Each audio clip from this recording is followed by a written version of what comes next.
छिन्दन्ति शस्त्राणि नैनं दहति पावका न चैनं क्लेहयन्त्यापो न शोषयति मारुतः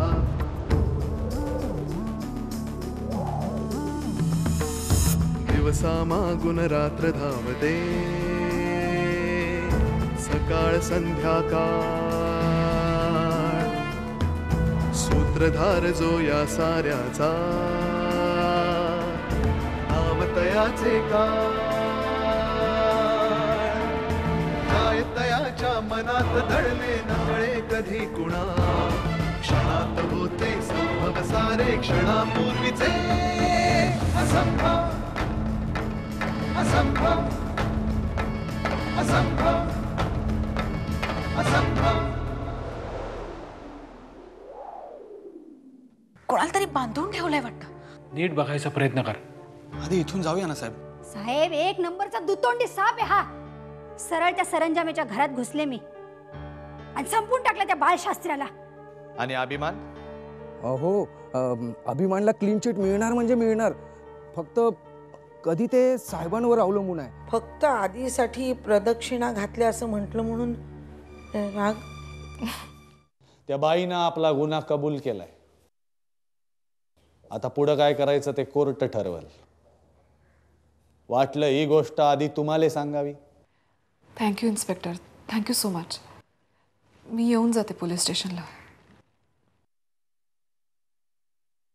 त्या बाईने गुन्हा मान्य केलाय. मधुभाऊजींना कळवते. ती बाई पकडली गेली तरी मनाला शांतता नाही. कोण आहे ही बाई जिने इतक्या उदारपणे दरीत उडी मारली आहे? कारण त्यावेळी जर ती तिथे असती तर मला दिसली असती. का ती हे स्वतःहून स्वतःच्या अंगावर ओढून घ्यायला निघाली? जाऊ दे ना, मी तर सुटले. पुढे बघू काय करायचं ते. काय गो, काय झालं? काय नाही, मधुभाऊजींचा फोनही नाही लागत आहे. पण झालं ते चांगलं झालं लेखा, नाही का? शेवटी गुन्हा करणाऱ्याला कधी ना कधीतरी शिक्षाही होतेच. पण जर हा गुन्हा त्या बाईनी केलाय तर मग अभिमानचं काय? लेखा, आपल्याकडून आपल्या नकळत अभिमानवर अन्याय तर नाही ना झाला?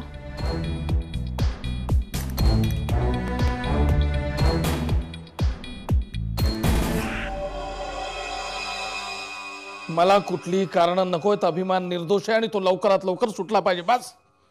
काहीही करा तुम्ही, काहीही करा, मला अभिमान पाहिजे, कळला? आणि एक मिनिट, तारीख हा शब्द तुझ्या तोंडून जरी आला तरी पुढची तारीख तुला दिसणार नाही, कळला? मला उशीर नकोय. फोन ठेव. साहेब, काय एवढा त्रागा करून घेताय? आता सगळं घडतंय ना मनासारखं? काय घडतंय मनासारखं? बस बस, तुला सांगतो काय काय घडतंय मनासारखं. हा वकील जेवढ्या पाण्याने आंघोळ करत नसेल ना तेवढा पैसा ओततोय मी त्याच्यावर. आणि या तारीख आणि काय काय अडचणी सांगत सुटलाय. म्हणजे आपण एवढा पैसा देऊ नये? प्रश्न पैशाचा नाहीये, प्रश्न भेटीचा आहे परमेश्वर.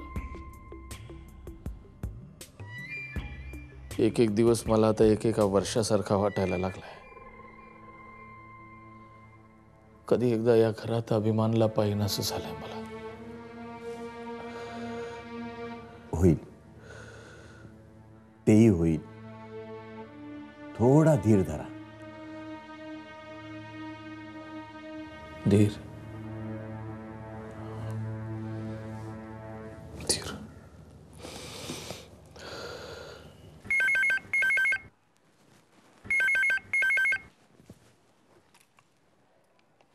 हॅलो. हॅलो वसुधा वहिनी, पूनम बोलतेय. हां पूनम, बोल ग. एक चांगली बातमी सांगायची होती. ती बाळच्या केस संदर्भात जी बाई पकडली गेली होती ना, तिने गुन्हा मान्य केलाय. काय सांगतेस? पोलीस स्टेशनमधून तसा फोन आला होता. म्हणलं आधी तुम्हाला सांगूया. आधीलाही सांगा त्यांनी खूप मेहनत घेतली होती याआधी या केससाठी. हो हो सांगते ना. ठेवू मग मी फोन? हो ठेव. कुणाचा फोन ग?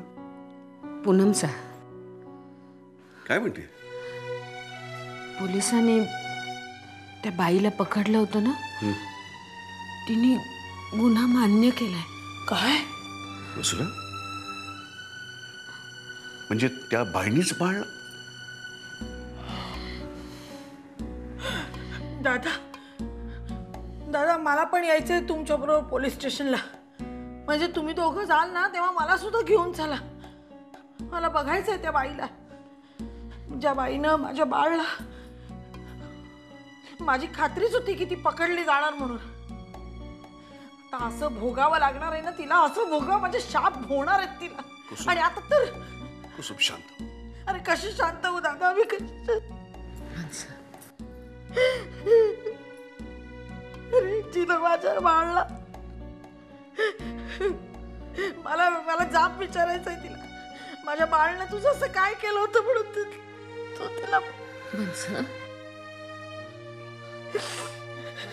कुसुम कुसुम हे बघ, कुसुम.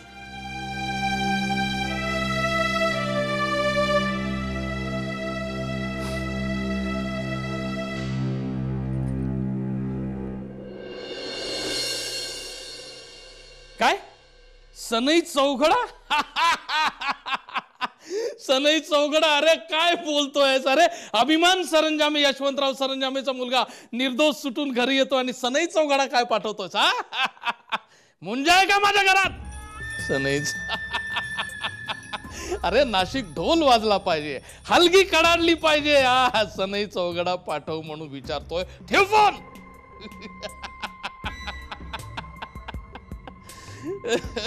आबाळा एवढा आनंद झालाय मला. माझा अभिमान निर्दोष सुटून घरी येतोय, निर्दोष सुटून घरी येतोय. साहेब सकाळपासून सारखे फोनवर बोलताय. आता जरा थांबा आणि आराम करा. आराम? खूप झाला आराम बाबा परमेश्वरा, खूप झाला आराम. आता एकेकाच्या झोपा हराम करायच्यात मला. तुला सांगू परमेश्वर, अभिमान सुटून घरी आला अशी स्वप्न बघता बघता तो आल्यासारखाच वागायला लागलोय मी.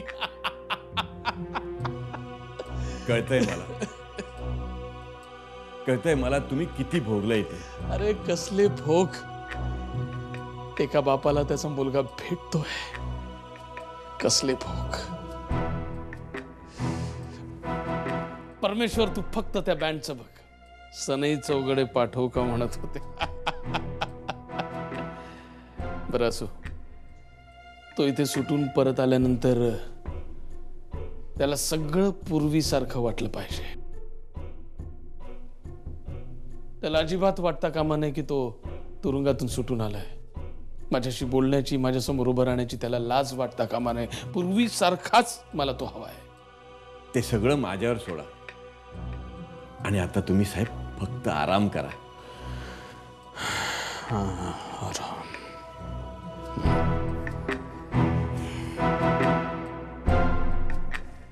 परमेश्वर इकडे.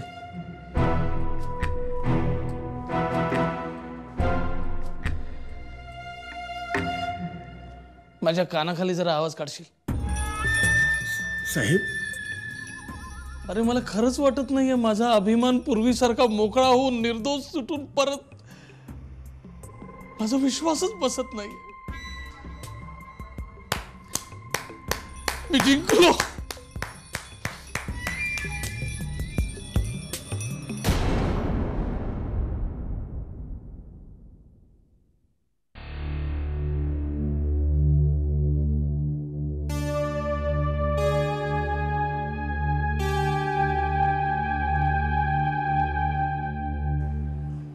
मंजुळा,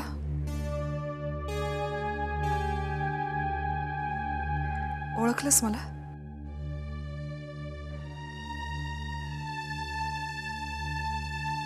मी पूनम बाळकृष्ण शास्त्री.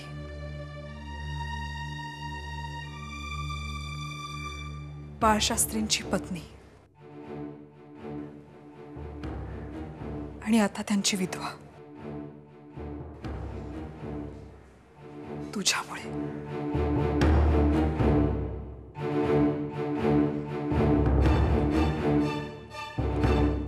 काय मिळालं तुला हे सगळं करून? तुझा गेलेला नवरा परत नाही ना आला. तुझ्या नवऱ्याची नोकरी गेली, त्यांनी जीव दिला. त्याचं झालं ते वाईटच झालं. त्यांनी जीव दिला म्हणून तू बाळला.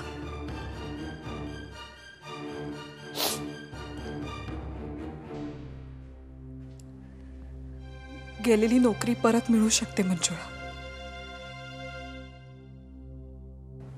गेलेला माणूस नाही परत येणार ना तुझा ना माझा. आई आहेस ना ग तू 2 मुलांची. एक आई असं कसं करू शकते? हे सगळं करण्यापूर्वी किमान तुझ्या मुलांचा तरी विचार करायचा होतास. त्यांचं काय होईल आता? आता तुला शिक्षा होऊन माझा बाळ परत येणार नाहीये, पण तुझ्या मुलांचं काय? तू केलेल्या गुन्ह्याची शिक्षा ती मुलं भोगणार आहेत. ह्या गोष्टीचं सगळ्यात जास्त वाईट वाटतंय मला.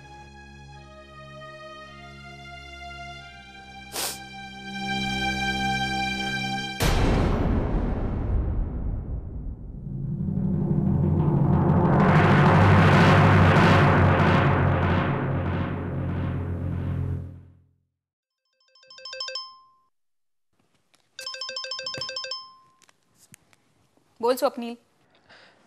खानवेलकर काका उद्या सकाळी येत आहेत. वाव. आत्ताच त्यांचा फोन आला होता. म्हणलं लगेच तुला कळवूया. ते पहाटेच्या फ्लाईटने येत आहेत आणि मी त्यांना एअरपोर्टवर घ्यायला जाणार आहे. ते इथे कधी येणार आहेत? येणार आहेत पण त्याआधी मला तुला त्यांना भेटवायचंय. तू उद्या सकाळी क्षिप्राच्या रूमवर ये. क्षिप्राच्या रूमवर? प्रिया त्यांनी क्षिप्रा राहायची ते घर विकत घेतलंय आणि त्यातली क्षिप्राची रूम आहे तशी ठेवली आहे तिची आठवण म्हणून. ठीक आहे, मी भेटते तुम्हाला तिथे. Okay, see you tomorrow. Good night. Good night.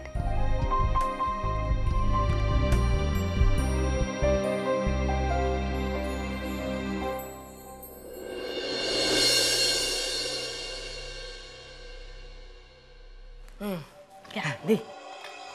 पण थांब आधी 1 मिनिट. थांब. हे बघ. हे बघ, ह्या प्रसादाच्या वड्या. प्रसाद? कसला?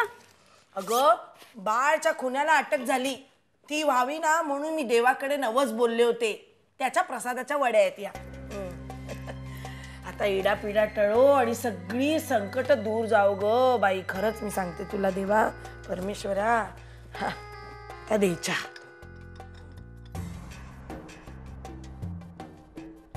काय ग? कसला विचार करतेस? मी तुला एवढं उत्साहानं सगळं सांगते आणि तू कसला विचार, बुद्धिबळ खेळताना जसा विचार करतात तसा कसला विचार करतेस? तुला काय आनंद नाही झाला का? कसं बोलताय तुम्ही कुसुमात्या? सर्वात जास्त आनंद मला झालाय. आता खरंच ना जेजूंच्या आत्म्याला शांती मिळेल. खरंच ग, खरंच. पण मला केव्हा शांती मिळेल माहितीये का? त्या बाईला कोर्ट जेव्हा मोठ्यातली मोठी शिक्षा सुनवेल ना तेव्हा बघ. हो ना.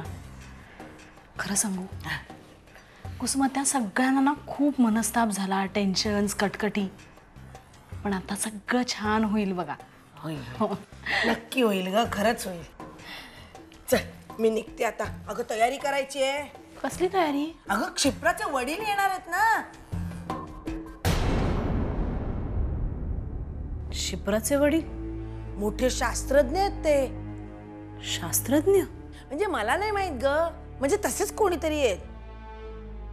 हा, संशोधक का काहीतरी म्हणतात ना, ते आहेत ते. कसलं संशोधन करतात? अगं मला काही माहित नाही ग. घरातले सगळे म्हणत होते ना म्हणून मी आपली तुला सांगते. नाही तर मला काय करायचंय. काहीतरी भलती सलती नाव असतात त्यांच्या व्यवसायाची. हो, पण आपल्या ज्ञानात भर पडली तर चांगलंच आहे ना कुसुमात्या. जाऊ दे मरू दे, तुला काय करायचंय त्यांचं इतकं? नाही पण मला आवडतात ना हे शास्त्रज्ञ, खूप हुशार आणि बुद्धिवंत असतात नाही का. तशी मी तुमच्या घरची नाही आहे ना, मग कशा काय गप्पा मारणार त्यांच्याशी. आणि कुसुमत्या, शिप्रा माझ्या इतक्या जवळची मैत्रीण असूनही ती गेल्यावर सर्वात पहिला संशय माझ्यावरच घेतला नसेल.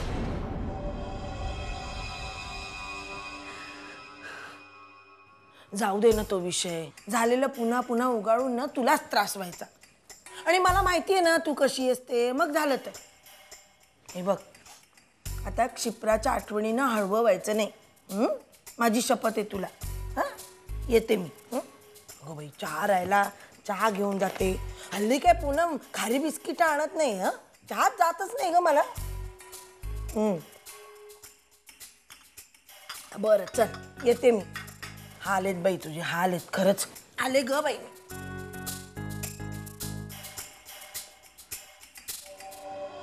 संशोधक कशासाठी येत आहेत शिप्राचे वडील? काहीही करून मला त्यांच्या येण्याचा उद्देश जाणून घ्यायलाच हवा.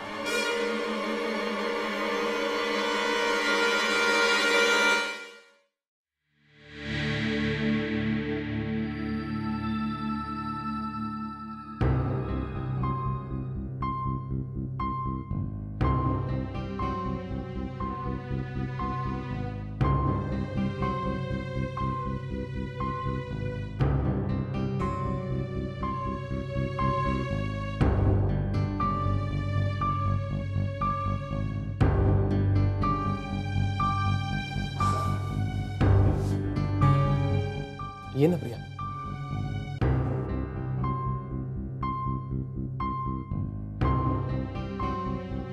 काका, प्रिया शास्त्री. नमस्ते काका. हाय प्रिया. मी सगळं माहिती आहे मला. शास्त्र्यांचं शेंडेफळ, चित्रकलेची आवड आहे, स्वप्नीची बेस्ट फ्रेंड आणि तासन तास छान गप्पा मारते. ग्रेट. क्षिप्राने मला जितकं तुमच्याविषयी सांगितलं होतं ना, मला ते सगळं एका मिनिटातच पटलं. काय सांगायची क्षिप्रा? तिने सांगितलं होतं की माझ्या बाबांसारखे मित्र जगात कोणाचेच बाबा नसतील. आणि ती म्हणाली की बाबांनी एकदा बोलायला सुरुवात केली की ते अगदी एका क्षणात समोरच्याचे होतात. तुला बघितलं आणि क्षणभर क्षिप्रा डोळ्यांसमोर आली. मी असं असण्याचं कारण क्षिप्राच आहे. शी वॉज माय बेस्ट फ्रेंड. तिची आई गेली तेव्हा आधी मला खूप टेन्शन आलं होतं, पण 2-3 वर्षात तिनं स्वतःला सावरलंच, मला देखील सावरलं. आणि एवढं करूनही अभ्यासावरचं लक्ष उडू दिलं नाही.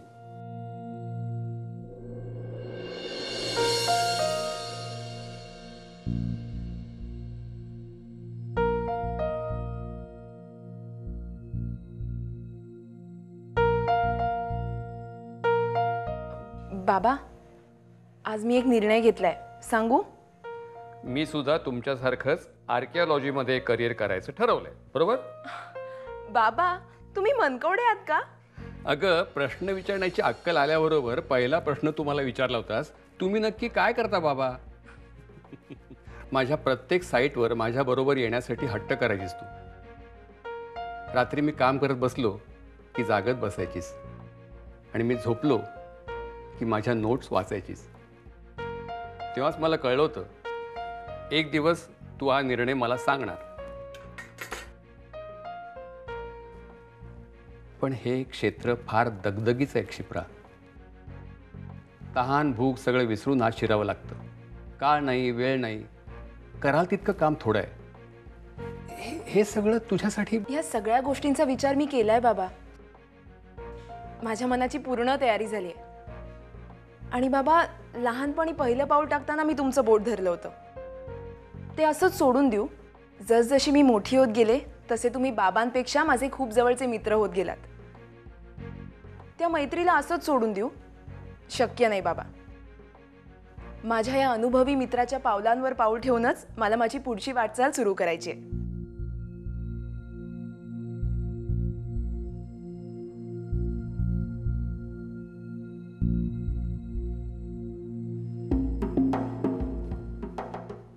थँक्यू बाबा.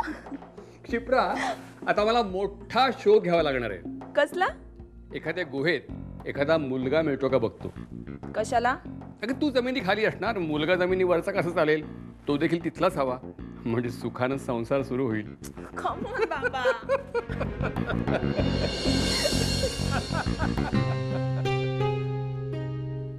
काय गंमत असते बघ दैवाची.